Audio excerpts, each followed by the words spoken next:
Shalom, puji Tuhan, salam sejahtera bagi kita semua. Pada kesempatan ini saya rindu untuk membagikan renungan firman Tuhan bagi kita semua yang dapat memberikan kekuatan iman kita. Puji nama Tuhan, kita berdoa terlebih dahulu. Terima kasih Bapa di sorga, Engkau senantiasa melayakan kehidupan kami sehingga kami menerima kekuatan kesehatan yang selalu baru hari demi harinya. Engkau yang memberkati kami saat ini dengan firman-Mu yang dapat memberikan kekuatan iman bagi kami untuk menjalani kehidupan ini. Terpujilah nama-Mu Tuhan, urapi kami semua demi nama Tuhan Yesus Kristus. Haleluya. Amin. Puji Tuhan. Di dalam suratan Rasul Paulus kepada jemaat di Galatia, pasal yang ketiga, ayat yang ketiga mengatakan begini. Adakah kamu sebodoh itu? Kamu telah mulai dengan roh, maukah kamu sekarang mengakhirinya di dalam daging? Ayat 4. Sia-siakah semua yang telah kamu alami sebanyak itu? Masakan sia-sia? Saudara, kita bersyukur kembali lagi kita diingatkan akan suatu perjalanan rohani kita, di mana kita jangan sampai menyia-nyiakan sesuatu yang banyak itu, seperti yang dikatakan dalam ayat pokok kita, yaitu semua yang telah kamu alami sebanyak itu. Artinya ketika manusia hidup percaya kepada Kristus Yesus sebagai Tuhan dan Juru Selamatnya, saat itulah mereka akan disertai oleh Roh Kudus sampai mereka mengalami kelahiran yang baru di dalam air dan roh. Saat itulah mereka akan menerima roh itu masuk ke dalam hati mereka. Dan dalam hal ini mereka akan menerima banyak perkara, sesuatu perkara yang ajaib, sesuatu perkara mujizat yang daripada Tuhan, perkara-perkara yang indah tentang hal sorgawi. Sekalipun kita memang mengalami suatu penderitaan, tekanan, penganiayaan, mengalami suatu masa-masa sulit, tetapi hidup di dalam sukacita oleh kehendak Roh selalu menjanjikan ada kehidupan kekal, sehingga memberikan kita selalu semangat untuk menjalani kehidupan dengan tiada takut dan gentar, saudara.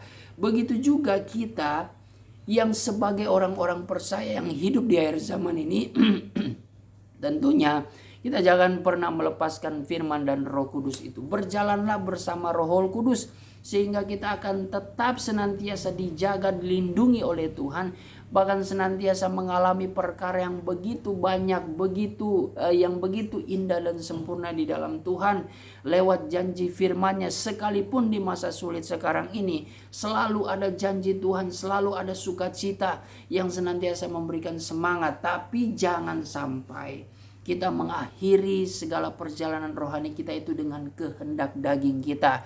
Maka seperti yang dikatakan firman Tuhan, itu semua akan menyia-nyiakan kehidupan kita, bahkan dikatakan bodoh.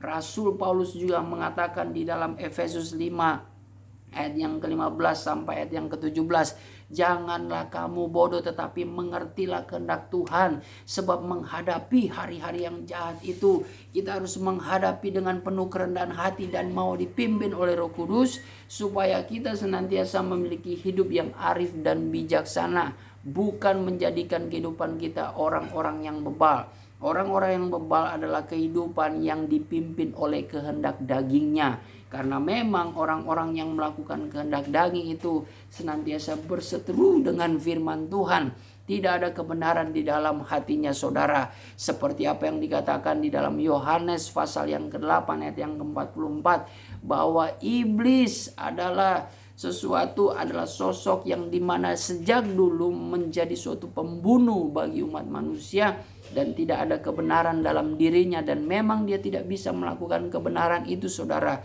Bahkan dia adalah seorang pendusta yang senantiasa menipu segala umat manusia dari kebenaran Allah. Nah, tentunya kehidupan kita ini bukanlah kehidupan yang mengikuti kehendak iblis yang seringkali menunggangi kehidupan kita lewat keinginan-keinginan daging.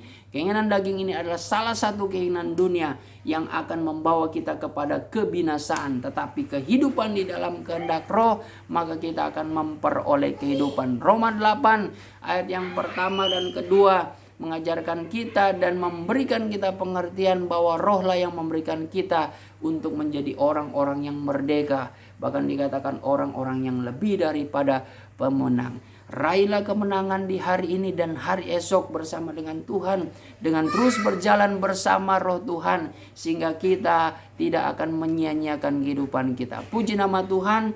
Demikianlah firman Tuhan. Kiranya Tuhan Yesus memberkati. Amin.